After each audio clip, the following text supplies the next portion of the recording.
versículo de 1 a 8. Quantos encontraram? Evangelho de João, Evangelho segundo João, capítulo 3, versículo 1 a 8. Diz assim as Escrituras Sagradas: havia um fariseu chamado Nicodemos, uma autoridade entre os judeus.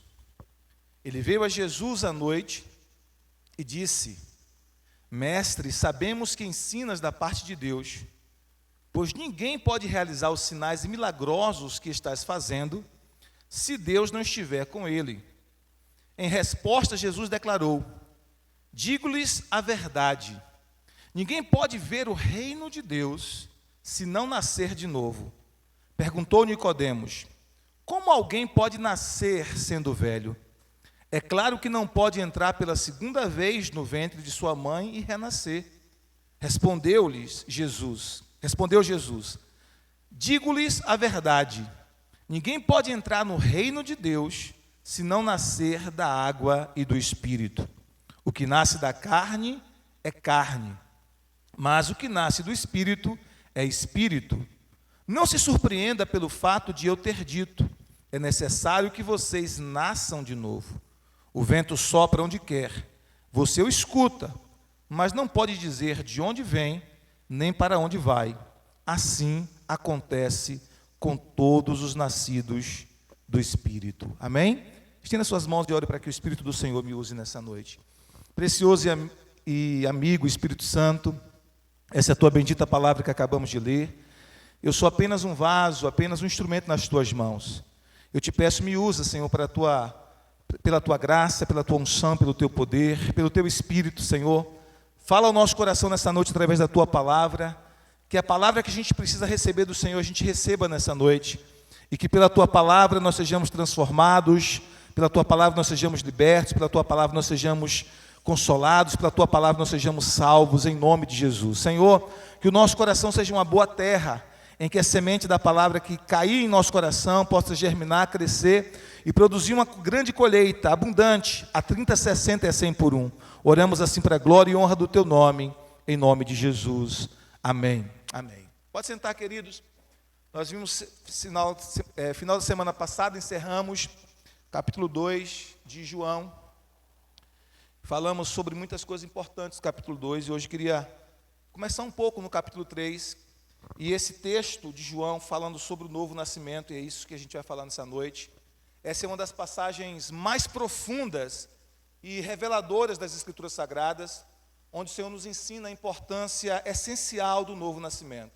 Jesus deixa claro nesse texto que sem nascer de novo, ou seja, sem nascer do alto, sem nascer de Deus, sem esse novo nascimento espiritual, nenhum de nós pode ver, nem tampouco entrar no reino de Deus.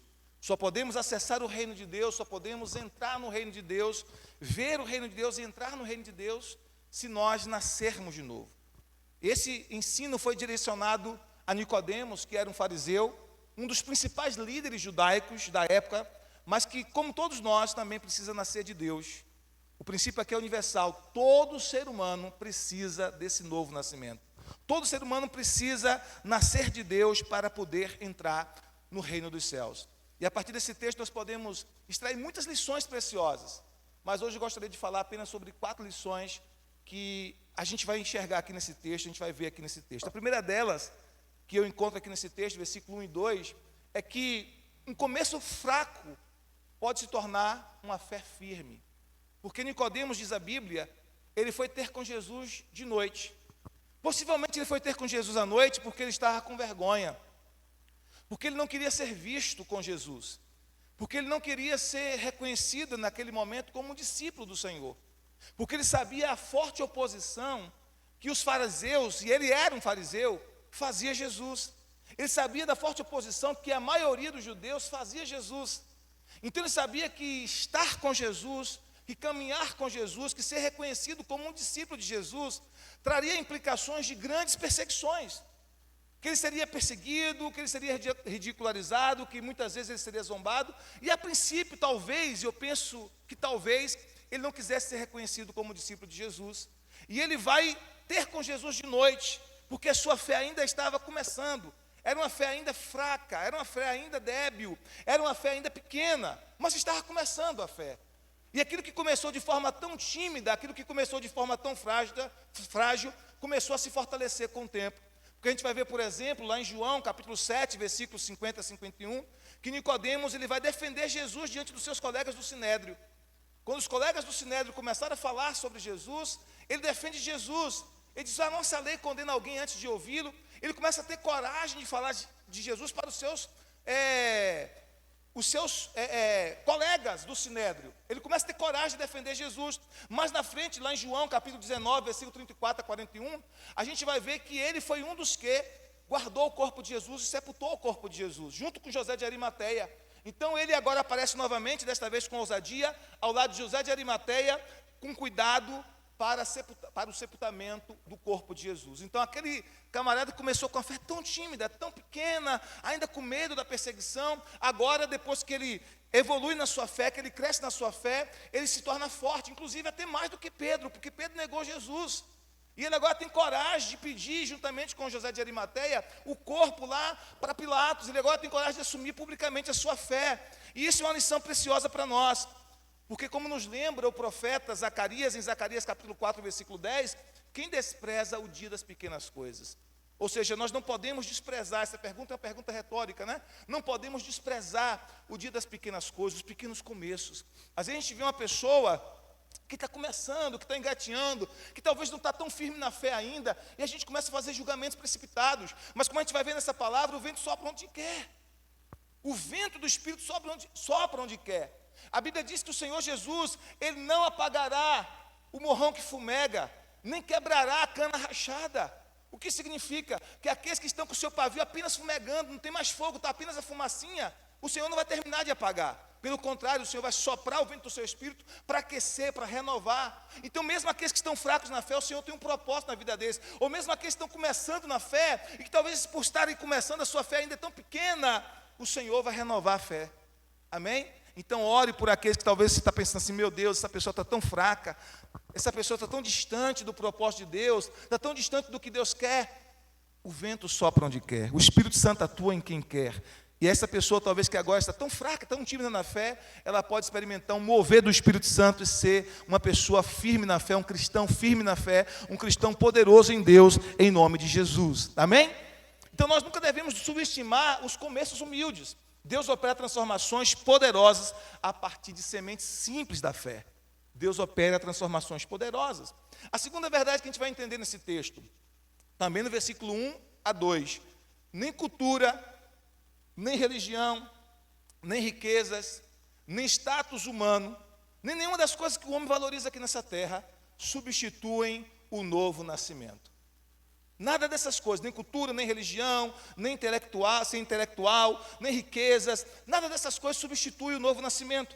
O texto nos informa que ele era um homem muito culto, ele era um fariseu, ele era um doutor da lei, mas Jesus disse para ele, você precisa nascer de novo. Então a segunda lição que esse texto nos ensina é que não importa quão culta, religiosa, influente ou estimada uma pessoa seja, ela precisa nascer de Deus. Nicodemos era um fariseu respeitado, era um mestre entre os judeus, reconhecia que Jesus era mestre vindo da parte de Deus. Ele diz assim, olha, eu sei que o Senhor é um mestre vindo da parte de Deus, porque ninguém pode fazer os sinais que o Senhor faz se Deus não for com ele. Eu sei que o Senhor manifesta a presença de Deus. Ele reconhecia isso. Mesmo assim, ele precisava nascer de novo.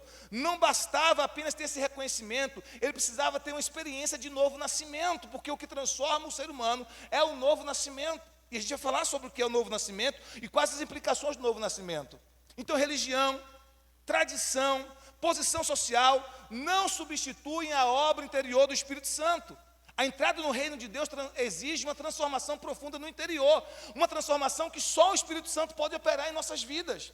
Só o Espírito Santo pode fazer isso. Então não importa, tem muitas pessoas que são religiosas, tem muitas pessoas que são bem educadas, mas só a educação, só ser religioso, só ter um padrão moral na sociedade, isso não significa que nos permite entrar no reino dos céus, no reino de Deus. Só o novo nascimento nos habilita para entrar no reino de Deus. Jesus não está falando isso aqui sobre o novo nascimento com Zaqueu, que era um cobrador de impostos. nem com Mateus, que também foi um cobrador de impostos. Jesus não está falando sobre o novo nascimento para prostitutas da sua época, porque ele andou com muitas prostitutas e as convidou ao reino de Deus, mas ele não está dando essa mensagem para uma prostituta. Jesus não está falando sobre o novo nascimento para a mulher samaritana, que tinha uma vida complicada também nos relacionamentos. Jesus está falando sobre o novo nascimento para um homem que era muito culto, para um homem que tinha uma posição muito elevada na sociedade, para um homem que era muito rico, para um homem que tinha um conhecimento da Torá muito grande, para um homem que era muito respeitado pelos seus. E ele está falando, você precisa nascer de novo, não importa todas essas coisas que você possui, todos esses graus que você detém, você precisa nascer de novo. É esse novo nascimento, esse nascimento do alto, que nos habilita a entrar no reino dos céus. A terceira verdade que nós vamos entender nesse texto: o novo nascimento é uma transformação radical realizada no interior humano pelo Espírito Santo. Só o Espírito de Deus pode fazer isso. No versículo 3, Jesus responde assim: digo-lhes a verdade, ninguém pode ver o reino de Deus se não nascer de novo. Ninguém pode ver o reino de Deus se não nascer de novo. Perguntou Nicodemos: como alguém pode nascer sendo velho? É claro que não pode entrar pela segunda vez no ventre da mãe e renascer. Ele não conseguia compreender do que Jesus estava falando. Jesus estava falando de lições espirituais, de verdades espirituais, usando uma ilustração simples, que é a ilustração do nascimento, e ele não conseguia entender, mesmo sendo mestre da lei. Porque uma coisa a Bíblia nos ensina, queridos, que as coisas espirituais só se discernem espiritualmente, que o homem natural não consegue compreender as coisas do Espírito. As coisas do Espírito só conseguem ser entendidas, discernidas espiritualmente. E como Nicodemos ainda era um homem natural, embora ele fosse muito religioso, mas era natural, um homem simplesmente natural, ele não conseguia compreender das coisas espirituais, ainda que Jesus está falando de forma tão clara, tão simples para ele, usando a ilustração do dia a dia. Ele pergunta: como é que um homem velho como eu pode nascer de novo? Como é que um homem como eu pode tornar a entrar no ventre da sua mãe e nascer de novo? E aí Jesus diz assim para ele, no versículo 5, versículo 5 respondeu-lhe Jesus: digo-lhes a verdade, ninguém pode entrar no reino de Deus se não nascer da água e do Espírito. É preciso nascer da água e do Espírito. A água é como símbolo da palavra. A Bíblia nos fala que nós somos regenerados pela semente incorruptível da palavra. A palavra é essa semente que, ao ser plantada no coração humano, gera o novo nascimento. 1 Pedro capítulo 1, versículo 23. Somos regenerados pela semente da palavra. Então ele está dizendo, ninguém pode nascer a não ser pela água, que representa a palavra, e pelo Espírito. Então o Espírito Santo pega a palavra, que é a semente de Deus, e planta no coração humano. O coração humano é o útero, onde Deus vai gerar o novo nascimento, a nova criatura. Então Deus está falando de coisas espirituais usando exemplos simples. Como é que um ser humano nasce da carne? Como é que um ser humano nasce biologicamente? Uma semente é plantada em um solo, é germinada no útero, é plantada no óvulo feminino e é colocada ali no útero, e essa semente vai se multiplicando e gera um ser humano, fisicamente falando, biologicamente falando. Só que esse ser humano que nasceu apenas fisicamente é carne. Como carne, ele não pode conquistar nenhum reino, ele não pode conquistar o reino espiritual, ele pode conquistar qualquer reino humano, mas ele não pode conquistar o reino espiritual, o reino de Deus, porque ele é carne. Então, Jesus está falando que é nascido da carne é carne, mas o que é nascido do Espírito é Espírito. Então Jesus vai dizer no versículo seguinte, verso de número 5, 6, o que é nascido da carne é carne, mas o que nasce do Espírito é Espírito. Não se surpreenda, não te maravilhes, não fique espantado pelo fato de eu te ter dito, é necessário que vocês nasçam de novo. Você precisa nascer de novo, experimentar essa mudança interna, que só o Espírito Santo pode fazer no seu coração. E o Espírito Santo usa o que? A semente da palavra. A semente da palavra é plantada no coração do ser humano, e essa semente, então, ela vai crescer. Se esse coração for uma boa terra, vai se germinar, vai crescer e vai produzir fruto, a 30, a 60 e a 100 por um, uma colheita. Mas para isso acontecer, esse coração precisa se abrir para receber essa semente, que é a palavra de Deus, plantada pelo Espírito Santo no coração humano. Vocês estão entendendo, povo lindo de Deus? Ele continua. O que significa então esse novo nascimento? Porque Jesus fala essa simples verdade, que o novo nascimento não é uma reforma moral. O novo nascimento não é uma mudança exterior de conduta. O novo nascimento é algo que acontece no interior, no coração. E o que significa esse novo nascimento? Primeiro, o novo nascimento não é apenas uma reforma de comportamento. A gente vai entender primeiro o que não é o novo nascimento. Não é apenas uma reforma de comportamento. Mudou exteriormente o comportamento. Só externamente. Era uma pessoa mal comportada, agora é uma pessoa bem comportada. Somente isso não salva. Não é um melhoramento pessoal, um aperfeiçoamento pessoal. Não é ter uma baixa performance e agora, a partir de agora, de treinamentos, de educação, ter uma alta performance. Não é apenas um melhoramento pessoal. Não é uma mudança superficial. O novo nascimento não é uma mudança que acontece apenas na superfície, no raso. Não. Mas o que é o novo nascimento? Primeira coisa, é uma mudança completa de coração, vontade e caráter, produzido em nós pelo Espírito Santo. É uma mudança completa de caráter, de coração e de vontade. Porque o teu coração muda. O teu coração muda. A tua vontade muda. O teu caráter é transformado de forma sobrenatural pelo Espírito Santo de Deus. Tanto é assim que a Bíblia nos fala em 1 João capítulo 2, versículo 6. Todo aquele que diz estar nele, deve andar como ele andou. Uma mudança de caráter. Porque esse caráter vem quando o fruto do Espírito se manifesta em nós. O fruto do Espírito que aparece lá em Gálatas capítulo 5, versículo 22. Amor, longanimidade, benignidade, temperança, mansidão, fé. Tudo isso é fruto do Espírito que se manifesta num caráter transformado quando alguém nasce de Deus, quando alguém nasce de novo. O que é novo nascimento? Novo nascimento é uma ressurreição espiritual. Como assim, pastor, uma ressurreição? A Bíblia nos mostra em Efésios capítulo 2, versículo 1 a 8, mas principalmente o versículo 1 a 2 e o versículo 5. Efésios 2, que nós estávamos mortos em nossos delitos e pecados. O que está morto é o corpo? Não, o corpo está vivo. O que está morto é a alma, a psique? Não, a vida da alma está viva e latente no ser humano. Mas o que está morto no ser humano, quando ele ainda não nasceu de novo? É o espírito. Espiritualmente ele está morto, o seu espírito está morto. O seu espírito não consegue conectar-se com Deus. Toda palavra morte na Bíblia significa separação. Diga comigo assim, morte na Bíblia significa separação. Então o que é a morte física? É quando a sua parte imaterial separa-se da parte material. É a morte física. O que é a morte eterna? É quando a pessoa está eternamente separada de Deus. E o que é a morte espiritual? É quando o espírito humano está afastado de Deus. Então a pessoa está viva no corpo, ela anda, ela conversa, ela trabalha, ela produz, ela faz coisas, mas no espírito ela está morta porque o espírito daquela pessoa não se comunica com Deus, não tem contato com Deus, não tem comunhão com Deus, espiritualmente aquela pessoa está morta. Por isso que o novo nascimento é chamado de ressurreição espiritual. Efésios 2:1 diz, Ele vos deu vida, estando vós mortos em vossos delitos e pecados.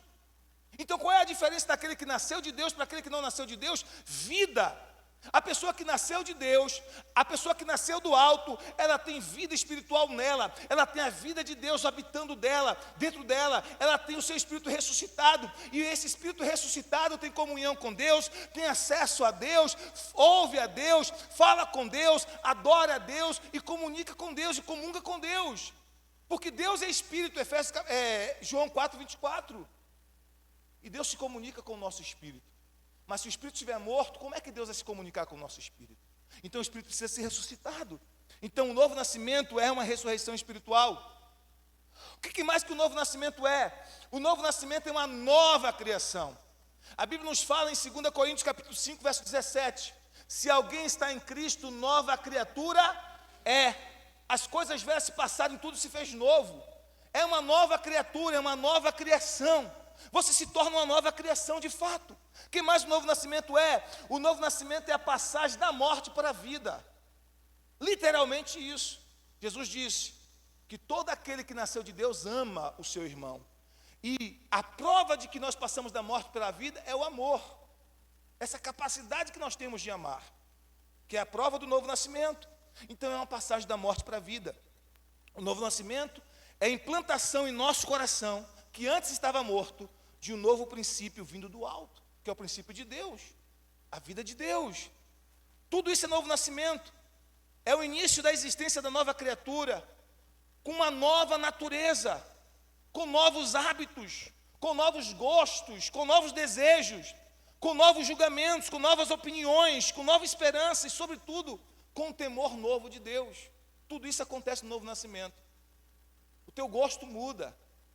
Aquilo que você amava tanto antes, quando você não era crente, quando você ainda não havia nascido de Deus, você passa a odiar. E aquilo que você detestava com relação às coisas de Deus, você passa a amar. A tua vontade muda, os teus gostos mudam. O teu julgamento sobre a vida, sobre as coisas, a tua percepção, julgamento no sentido de percepção, muda. A tua cosmovisão da vida muda, tudo muda. A forma que você enxerga, as suas opiniões mudam. Você recebe uma nova esperança. Você já foi no velório de alguém que não tem ninguém crente naquela família? E já foi no velório de um crente, onde todo mundo é crente, todo mundo serve a Deus? Há diferença ou não há? Porque mesmo em face da morte, o crente tem o quê? Esperança. E o que não nasceu de Deus ainda não tem esperança, irmãos. A tua esperança é renovada, você recebe uma nova esperança, você recebe temor de Deus, um novo temor de Deus, que antes que você não tinha. Até os temores mudam. O que você temia antes, você deixa de temer. E o que você não temia antes, que era Deus, você passa a temer. Você passa a ter o temor de Deus no seu coração. Então, o novo nascimento provoca uma mudança interna. Não tem a ver com uma questão estereotipada do seu exterior. Claro que, progressivamente, o teu exterior muda, porque houve uma mudança no teu coração, houve uma mudança interna. Mas não adianta nada a gente vestir uma roupa de crente, a gente ter um linguajar de crente, ter as gírias de crente, se a gente não mudar dentro. É preciso haver uma mudança interna no nosso coração. E isso só quem pode fazer é o Espírito Santo de Deus. Porque a forma que a gente vai enxergar a vida, que a gente vai enxergar as pessoas, que a gente vai lidar com as pessoas, tem a ver com a forma que nós experimentamos essa mudança de Deus no nosso coração, no nosso interior. A quarta lição que a gente aprende aqui nesse texto é que o Espírito sopra onde quer. O Espírito sopra onde quer. O versículo 8 diz assim: o vento sopra aonde quer. Você o escuta, mas não sabe dizer de onde vem, nem para onde vai. Assim acontece com todos os nascidos do Espírito. O Espírito Santo está soprando. O Espírito Santo opera.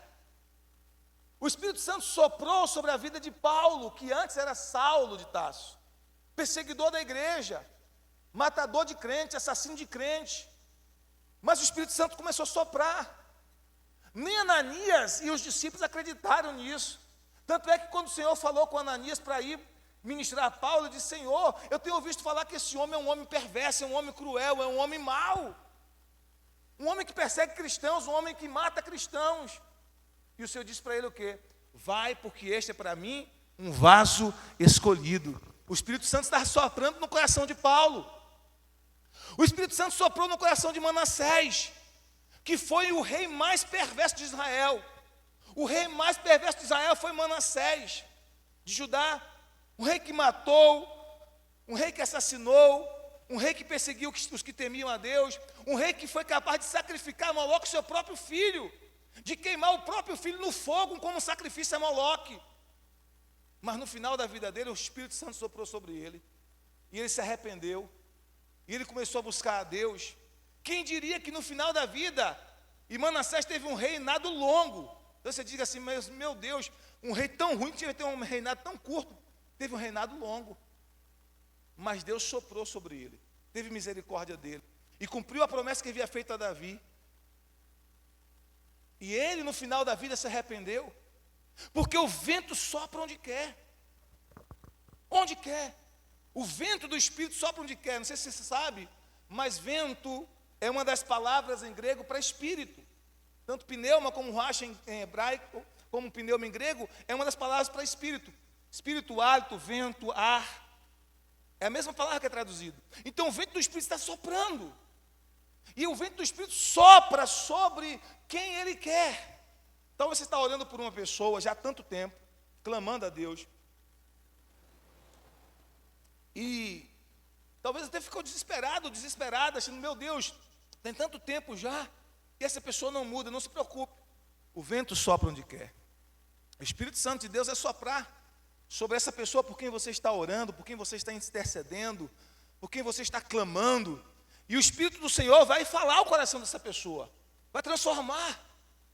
Eu ouvi um testemunho algum tempo atrás, de um pai que era pastor, e orou por um filho que estava desviado, mas desviado mesmo, sabe aquele, que a gente diz assim, esse aí é desviadão, está muito desviado.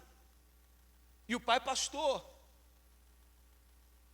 e o pai ainda ia visitá-lo algumas vezes, ele todo vestido com aquelas indumentárias femininas, na pista, se prostituindo, e o pai ia lá, e ele ficava com vergonha quando via o pai pastor, ele vestido de mulher, e o pai ia lá, abraçava ele, beijava, dizia que amava e orava por ele, e ele com os colegas. Às vezes, quando os colegas via ele vindo, né, o pai vindo, dizia assim, teu pai está vindo, ele queria se esconder, o pai gritava, não se esconde não, meu filho, eu te amo, abraçava, orava por ele, ministrava, e aí o pai já bem idoso, morreu, mas aquele jovem, anos depois que o pai morreu, se converteu ao Senhor Jesus, mudou de vida, se batizou, foi totalmente transformado, e ele chorava e dizia assim, eu vi o testemunho dele, ele mesmo contando, a coisa que eu mais queria era que meu pai me visse convertido. Só que o pai viu ele convertido. O pai não viu fisicamente, com os olhos físicos, mas pela fé, o pai viu ele convertido, porque a fé tem um poder de levar você a ver o futuro, de coisas que não estão acontecendo agora, mas que pela fé você crê que vai acontecer, porque o vento sopra onde quer. Então você está orando por um filho, você está orando por uma esposa, por um esposo, você está orando por um amigo, por um colega de trabalho, por alguém que você quer ganhar para Jesus, e aquele coração tão duro, como uma perdeneira, e você diz, meu Deus, como é que vai acontecer? Não se preocupe, o vento sopra onde quer, o Espírito Santo sabe como trabalhar, o Espírito Santo sabe como agir, o Espírito Santo sabe como convencer, o Espírito Santo sabe onde tocar, que parafusos apertar para aquela pessoa se arrepender, se voltar para Deus, se voltar para o Senhor, buscar a presença de Deus e a transformação acontecer, porque o vento sopra onde quer, nos lugares menos improváveis, onde a gente menos imagina, irmãos. Deus sopra, o Espírito Santo sopra. Outro testemunho que eu ouvi algum tempo atrás de um pregador, que estava totalmente desanimado, e aí o capeta botou uma situação na cabeça dele para ele se desviar de vez. Ele ficou revoltado com Deus, revoltado com tudo, disse, agora que eu vou me desviar de vez. E foi para a boate. Chegou lá no boate, um irmão que estava desviado, que ele ganhou para Jesus, ele disse, varão de Deus, você veio aqui só por causa de mim, você veio me buscar aqui na boate. Ele não tinha ido buscar o irmão na boate, ele tinha ido para cair na gandaia. Ele disse, não é possível, até aqui, Deus. Até ali Deus cercou ele com graça e misericórdia, irmãos. Porque o vento sopra onde quer, nos lugares menos improváveis. Então creia, a sua oração será respondida por Deus. Você está orando por alguém, você está orando pela transformação de alguém, pela mudança de alguém, você está orando, não se preocupe, o Espírito Santo vai tocar no coração. O Espírito Santo vai fazer a obra, o Espírito Santo vai ministrar na pessoa. Deixa o trabalho com Deus, não é você. Nós não somos o Espírito Santo. Só Deus pode transformar o coração das pessoas. Só Deus conhece. Só Deus sabe como alcançar. Só Deus sabe onde tocar. Só Deus faz a obra. Então o novo nascimento é uma mudança que só o Espírito Santo pode fazer. Eu não posso mudar ninguém. Eu não posso mudar minha esposa. Ela não pode me mudar. Eu não posso mudar os meus filhos. Eles não podem me mudar, mas o Espírito Santo pode. E como é que nós cooperamos com o Espírito Santo? Nós cooperamos com o Espírito Santo intercedendo, orando, buscando a Deus. E vamos deixar que Ele faça a obra, que Ele convença. Amém? Então, vento sopra onde quer. O texto diz, ouves a sua voz, mas não sabe de onde vens nem para onde vais. Assim é todo aquele que é nascido de Deus.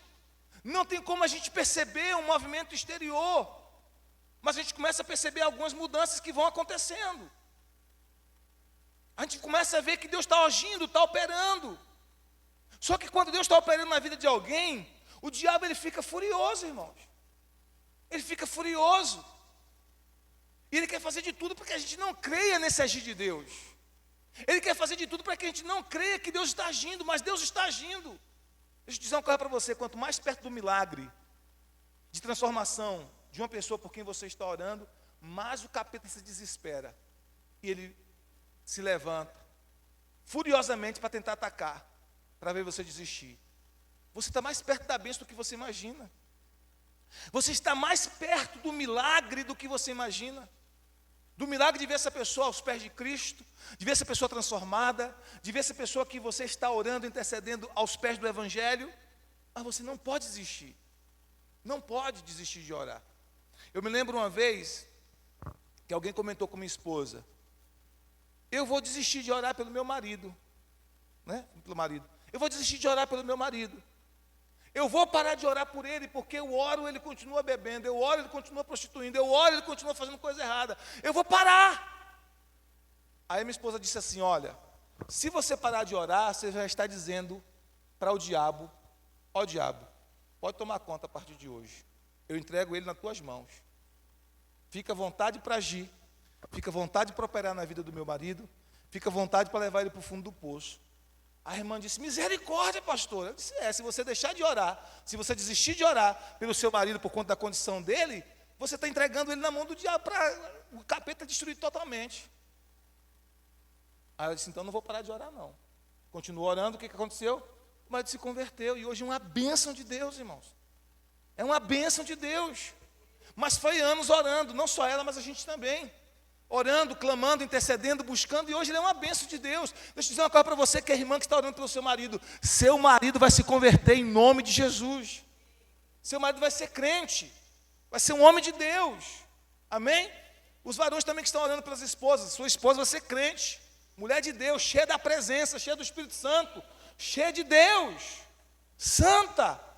Então creia nisso. Não desista, por mais que pareça demorar, não desista, irmãos. Porque o trabalho é de Deus, Deus tem um tempo para cada coisa. É o Espírito que está soprando, é o Espírito que está movendo, é o Espírito que está trabalhando. Ele sabe onde tocar, ele sabe como falar, ele sabe que parafuso apertar, ele sabe como arrancar os ídolos do coração. Porque cada ser humano tem um ídolo no coração, tem um tipo de ídolo. Para uns é um tipo, para outros é outro tipo. E Deus vai trabalhando para arrancar os ídolos do coração, até que somente o Senhor seja o Senhor da vida daquela pessoa, porque a gente está orando. Então deixa o Espírito Santo trabalhar. Não queira fazer o papel do Espírito de Deus. Não queira ser o Espírito Santo na vida daquela pessoa. Deus é muito melhor que você em convencer as pessoas, em transformar corações. Amém? Às vezes eu falo alguma coisa com a pessoa se zanga, fica chateada, fica nervosa. Aí eu vou orar. E o Espírito Santo convence. E a pessoa cai em si e viu que aquilo que ela estava fazendo, aquela atitude estava errada. Mas quem faz isso é o Espírito Santo, não sou eu. Amém? Eu não posso convencer ninguém, eu posso ensinar, instruir, mas quem convence é o Espírito Santo. Se eu pudesse convencer, oh meu Deus do céu, a cidade toda estava aqui hoje à noite. Não é verdade? Quantas vezes você convence, ou você convida alguém, você fala, você insiste. Às vezes é até chato, mas só Deus pode fazer milagre no coração das pessoas. Só o Espírito Santo pode fazer. Ele vai fazer esse milagre na sua própria vida, na minha vida, e Ele vai fazer esse milagre na vida daquela pessoa por quem você está orando, por quem você está intercedendo, por quem você está clamando, por quem você está derramando lágrimas. As suas lágrimas são o instrumento que Deus usa para regar essa semente da palavra que é plantada no coração dessa pessoa. Não desista. Quero profetizar que sua família toda vai servir a Jesus. Toda a sua família vai estar aos pés de Cristo. Eu profetizo uma família sedenta por Deus, faminta por Deus, faminta pela presença, faminta pela palavra de Deus, faminta pela oração, faminta pelo jejum, faminta pelas coisas de Deus, pelas coisas do Espírito. Uma família que clama junto, que busca junto, que anda em santidade, que vive a palavra do Senhor, que vive os princípios do reino. Uma família abençoada pelo Senhor. Amém? Mas deixa o Espírito Santo fazer. Deixa o Espírito Santo trabalhar, porque Ele sopra onde quer. Por fim, Jesus usa essa imagem simples, mas profundamente instrutiva para explicar o novo nascimento. Ele o compara ao vento. Como diz o verso 8, o vento sopra onde quer, você ouve, mas não pode dizer de onde vem nem para onde vai. Assim acontece com todos os nascidos do Espírito. O Espírito Santo age de forma misteriosa, invisível aos olhos humanos, mas seus efeitos são inconfundíveis. Assim também é aquele que nasceu de novo. Sua vida manifesta uma transformação que não pode ser explicada por esforço humano, mas pela ação sobrenatural de Deus. Amém? Por isso que você olha algumas pessoas que no passado faziam tantas coisas feias, e as pessoas do mundo não entendem. Elas dizem assim, fulano de tal era isso, agora dá uma de crente. Não é assim que elas dizem? Porque eles não sabem que o Espírito Santo mudou a gente. Quem está na igreja, irmãos, é tudo ex alguma coisa. Não é verdade?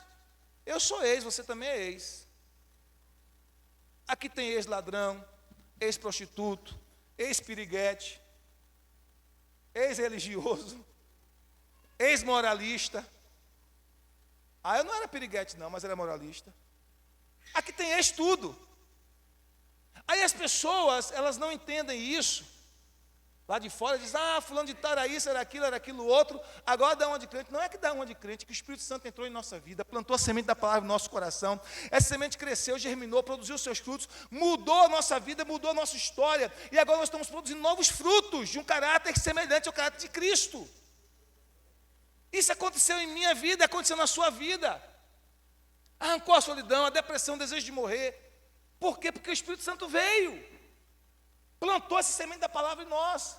E Ele vai fazer isso na vida da nossa família, dos nossos filhos, do cônjuge, da parentela e daqueles por quem nós estamos orando, por quem nós estamos intercedendo. Amém? Agora nós precisamos entender e refletir em nós mesmos, irmãos. Porque como eu falei aqui no início, só ser religioso não é ter nascido de Deus. Só frequentar a igreja não faz de nós um nascido de Deus. Colocar uma coisa, um objeto numa garagem, não faz daquele objeto um carro. Assim como frequentar a igreja não faz automaticamente de alguém um nascido de Deus, um filho de Deus. E eu preciso perguntar, você já nasceu de Deus? Você tem certeza do seu novo nascimento? Você tem certeza da sua salvação? Você tem certeza que você vai morar no céu? Você tem certeza que se você morrer hoje, você vai para o céu? Você tem certeza que se Jesus voltar hoje, você vai para o céu? Não importa quão religioso, não importa quão influente, quão admirado alguém seja, todos nós precisamos nascer de Deus, todos nós precisamos dessa transformação. E você já nasceu do alto? Você tem certeza da sua salvação em Cristo Jesus? Se ainda não, essa é a hora. Você precisa entregar o seu coração a Jesus. Pastor, mas eu já frequento a igreja. Eu já sou até batizado. Não é essa a pergunta é, você já nasceu de Deus? Você de fato já entregou a sua vida a Jesus? Confiou a sua vida a Jesus? Creu em Jesus Cristo como Senhor e Salvador da sua vida? Porque como Jesus disse, quem não nascer da água e do Espírito, não pode entrar no reino de Deus. Amém? Que eu e você possamos ter essa convicção em nosso coração. Eu sou de Deus, eu sou filho de Deus, eu sou nascido de Deus. Se não temos ainda, nós precisamos dizer, Senhor, entra na minha vida, muda a minha história, muda o meu coração e faz de mim uma nova criatura. Fique de pé em nome de Jesus. Vamos orar ao Senhor nessa noite. Aleluia. Vamos clamar ao nosso Deus, em nome de Jesus.